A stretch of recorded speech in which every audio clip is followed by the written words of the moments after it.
자, 다섯 번째 처우 등급입니다. 자, 72조 별표 치시고요. 자, 처우 등급은 다음 각과 같이 구분한다 했어요.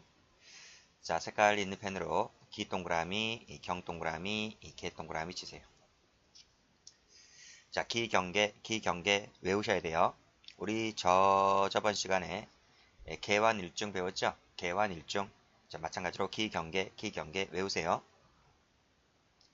우리가 알고 있는 건 하나 있네요. 경비처우급 배웠죠? 경비처우급은 도주 등 위험성에 따라서 시설 개호 정도를 구분한다. 그래서 경비처우급에서 어떻게 됐어요? 이것이 개환일중 이렇게 나눴죠, 그렇죠? 개방 경비시설, 완화 경비시설, 일반 경비시설, 중경비시설 이렇게 배웠잖아요. 자, 그러면 기본 수용급은 뭔가? 기본 수용급은 성별, 국적, 나이, 형기 등에 따라서 수용할 시설 등을 구별한단 말이죠. 남녀, 그치? 뭐 외국인이냐, 내국인이냐, 뭐 청소년이냐, 노인이냐, 형기가 뭐 장기수냐, 단기수냐 이런 것 따라서 시설을 나눕니다. 기본 수용급. 자, 밑에 나오지? 밑에 기본 수용급을 배운단 말이에요. 자, 그러면 개별 처우급은 뭔가? 수용자의 개별적인 특성에 따라서 중점 처우의 내용을 구별하는 기준이다. 이렇게 했고요. 정확하게 아셔야 돼요. 기본이 뭐고, 경비가 뭐고, 개별이 뭔지 이것을 섞어놓으면 틀려요. 자, 기출문제 가보시면 수용급, 개성급, 관리급, 처우급으로 나눈다. 틀렸어요. 이것은 그 형집행법이 개정되기 이전 10년 전에 과거 제가 공부할 때는 이렇게 배웠단 말이에요. 근데 지금 이렇게 나누지 않고 개정된 것은 이렇게 기본 수용급, 경비처우급, 개별처우급 이렇게 구분된다. 아시겠죠? 그래서 기경계 이렇게 외우라고 했습니다. 자, 그러면 하나씩 볼게요. 자, 기본 수용급 볼게요. 자, 중요한 조문 나옵니다. 별표 치시고. 아주 잘 나와요. 아주. 그래서 문제집 가보면 단골로 나와 있습니다. 자, 볼까요? 여성 밑줄 그시고 외국인 밑줄 그시고 금고형 밑줄 그시고. 자, 볼까요? A가 B를 몽둥이를 들고 때려서 상해를 입혔어요. 그러면 이 사람 무슨 죄가 돼요?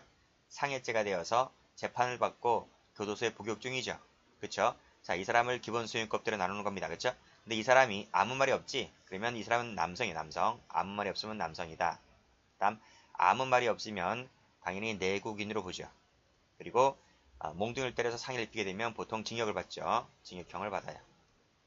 이건 당연하기 때문에 이런 거 안 써주고요. 안 써주고 반대되는 개념을 써준단 말이에요. 그래서 남성이 아닌 여성으로 쓰고 내국인이 아닌 외국인으로 쓰고 징역 아니고 금고형으로 쓰고요. 그리고 아무 말이 없지? 그러면 정상인이에요. 정상인이다. 정상인인 성인을 일반 성인을 말하는 거예요. 아무 말이 없으면. 따라서 밑에 19세 미만 밑줄 그시고 23세 미만 밑줄 그시고 65세 이상은 노인이잖아. 그쵸? 그쵸? 이렇게 나눈다. 자, 19세 미만이야, 미만. 19세, 23세, 전부 다 미만, 65세 이상. 됐어요? 자, 그 다음, 10년 이상이죠. 장기수는 10년 이상을 장기수라 불러요. 10년 이상을. 됐고. 그 다음, 보통 우리가 상해를 가하게 되면 10년 이상은 받지 않잖아요. 보통 뭐 길어야 뭐 2, 3년짜리, 5년짜리 이렇게 받을 텐데, 사람을 죽여도 5년밖에 안 돼요. 10년 이상이라고 하면 엄청나게 무거운 죄죠. 자, 그 다음에 이제 뭐가 있어요? 정신질환자가 있고 신체질환자가 있네요. 묶으시고요. 자, 이렇게 바로 여기 뭐가 나왔는가? 정상인에 반대되는 개념이지, 그치? 개념이다. 그래서 기본 수용급은 남성이 아닌 여성을 쓰고 내국인이 아닌 외국인을 쓰고 징역이 아닌 금고를 쓰고요. 그 다음에 정상 20, 30대를 쓰는 것이 아니라 20, 30대, 40대, 50대를 쓰는 것이 아니라 19세 미만자, 23세 미만자, 65세 이상자. 그 다음에 보통 2, 3년짜리 평범한 형을 받는데 10년 이상짜리를 쓴다는 거예요. 그 다음에 정상인을 쓰는 것이 아니라 질환을 앓고 있는 사람들을 씁니다. 됐어요? 꼭 외우셔야 돼요. 기출문제 가보시면 8년짜리 틀렸지? 24세 미만 틀렸지? 그 다음에 조폭 마약류를 쓰는 것은 이것은 기본수익거에 해당하지 않습니다. 자, 다음 경비처업급 볼게요. 자, 경비처업급은 봤어요. 우리가 개와 일중할 때 봤어요. 벌써 이거 세 번째 나오네요. 그래서 강의는 하지 않을게요. 자, 됐고, 자, 그 다음 중요한 거 나옵니다. 74조 별표 치시고요. 자, 경비처업급에 따른 작업 기준은 다음과 같다 그랬습니다. 역시 개, 동그라미, 완 동그라미, 1 동그라미, 중 동그라미 엄청 중요해요. 자, 볼까요? 교도소 갔다 오신 분 있어요? 아니, 교도소 갔다 오면 공모시험 못 봐요. 갔다 왔다는 것은 그런 의미가 아니고, 혹시 면회라도 갔다 와본 적 있냐고. 그러면 그 면회라도 좀 갔다 오면 약간 구조를 조금이나마 알 텐데. 대부분의 시험생이 못 갔다 왔죠. 자, 그러면 교도소 한번 제가 그려볼게요. 교도소를 가면 문이 두 개가 있어요.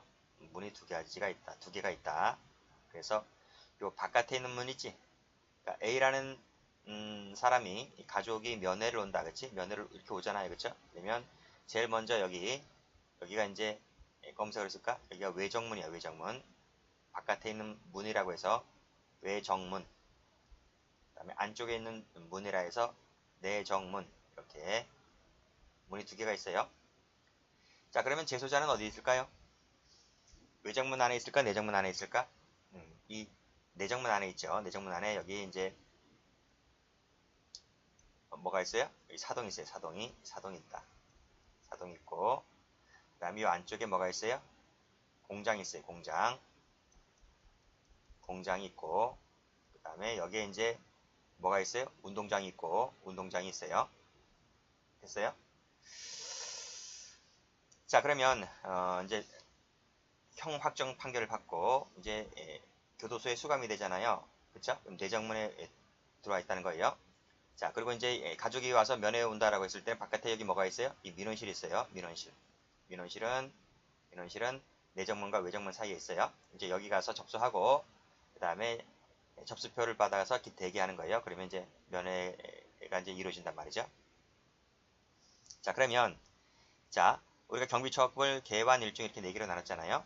나눴는데 중경비 이 짝대기 하나짜리는 작업을 시키지 않아요. 좀 약간의 뭐죠? 그 중경비 시설에 수용되어서 기본적인 처우가 필요한 수용자라고 우리가 중경비 처우급이라고 얘기를 했는데 약간 경비가 약간 좀 들어가죠. 경계가 약간 들어가기 때문에 일단 약간 말썽 부리는 애들도 되고 있고요. 그래서 웬만하면 작업을 시키지 않아요. 그래서 그렇지만 전혀 시키지 않는 건 아니고 필요하다면 자 여기서 필요하다면 시킬 수는 있는데 기껏해야 군의 작업뿐이다. 군의 작업. 군의 작업은 어디 있는가? 군의 작업 여기 있죠. 내정문 안에 색깔 칠하는 부분 있지? 여기 요 부분 요게 뭐예요? 요게 군해야 군해. 그러니까 군해 작업이라고 하는 것은 공장에 출력하거나 사동 안에서 뭐 머리를 깎는다든지 그 다음에 뭐 보일러를 뜯어 고친다든지 이 군해에서 이루어지는 작업들이 많단 말이에요. 취사 작업이라든지 이런 것들이 이루어질 수 있다. 다시 한번 자 원칙적으로는 작업을 시키지 않지만 필요하다고 하면 군해 작업은 가능하다. 이렇게 정리를 해두시고요. 자, 두 번째입니다. 일반 경비 처우급은 군해 작업은 당연한 거예요. 군해 작업은 당연하다. 그건 당연한 것이고요. 근데 필요하다면 개방지역 작업을 할 수 있다. 지금 개방지역은 어디 있는가? 개방지역은 여기 있죠. 지금 제가 색깔 칠하는 부분 있지 여기. 이 부분이 개방지역이에요. 개방지역 작업이다. 이렇게 내정문과 외정문 사이에 개방지역이 있어요. 개방지역. 여기서 바로 작업이 이루어진다. 그러니까 원칙적으로 일반 경비처우급은 군해 작업이 원칙이지만 필요하다고 하면 바로 외정문과 내정문 사이에 있는 이 공간에 나가서 작업도 할 수 있다 이런 말. 됐어요? 자, 그다음 완화 경비는요. 완화 완화 경비는 개방 지역은 당연한 것이고 당연하게 할 수 있는 것이고 필요하다면 외부 통근 작업이 이루어진다. 외부 통근 작업은 이 외정문 바깥에 외정문 바깥에 여기 공장이 있거든요. 공장이 있는데 이 공장에 아침 일찍 뭐 8시 넘어서 호송버스 타고 밖에 나가서 이 외부 공장에서 일을 하다가 저녁 때가 되면 다시 이렇게 들어온단 말이에요. 무슨 말인지 아시겠지? 그러니까 완화 경비는 개방 지역은 당연한 건데 필요하다고 하면 외부 통근 작업도 할 수 있다. 됐어요? 근데 개방 지역은요, 전부 다 할 수 있어. 외부든 개방이든 다 할 수 있다. 다 할 수 있다. 필요시란 말을 안 쓰지. 됐어요? 자, 그러면 이것을 다시 한번 지워버리고 다시 한번 해볼게요. 개방은 다 돼요. 다 돼요. 다 돼요. 심지어는 외부나 개방 지역도 안 되는 게 없어요. 다 돼요. 다 돼요. 자, 완화는요. 개방 지역은 당연한 거고요. 외부는 못 나가는데 필요하다면 외부도 나갈 수가 있어요. 한 단계가 약간 아래지? 일반은요. 구내는 당연한 거고요. 개방은 원래 안 되는데 필요하다면 개방까지 할 수 있어요. 그러니까 완화보다 한 단계 아래지? 중경비는요. 작업 자체가 안 되지만 필요하다면 구내까지는 가능해요. 이렇게 한 단계 한 단계 한 단계 밑으로 내려가는데 이 74조가 최근 3년 동안에 아주 단골로 나와요. 9까지 9급이나 7급이나 승진이나 단골로 나오기 때문에 꼭 좀 기억을 해두시기 바랍니다. 자, 개별 취업급 가볼게요. 자, 왼쪽에서 제가 뭐라 했어요? 개별 취업급은 수형자의 개별적 특성에 따라 중점 처우의 내용을 구별하는 기준이다. 이렇게 얘기했잖아요. 그럼 이걸 다 외워야 되느냐? 이걸 다 외워야 되느냐? 근데 별표를 보니까 하나밖에 없네? 한 번밖에 안 나왔는데 그게 여기서 고딕체 처리한 부분 있지 않았습니까?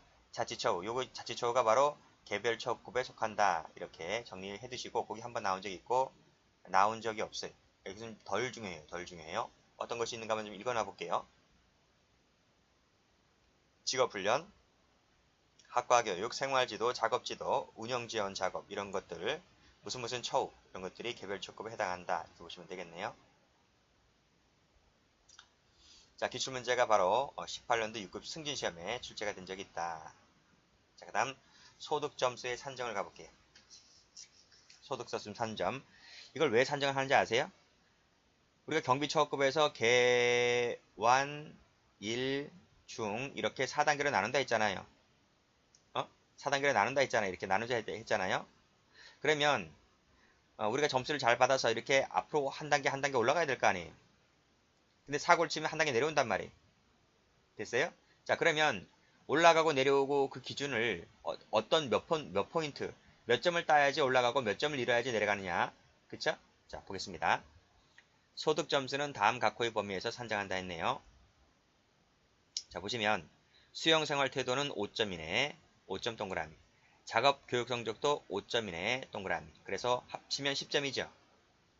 그치? 그래서 5점부터 4점, 3점, 2점, 1점 이렇게 매긴다는 거예요. 그래서 0점부터 10점까지 이렇게 일단 5점 이내 5점 이내 매기고요. 그 다음에 자 밑에 보시면 이 점수는 매월이죠. 매월마다 평가합니다.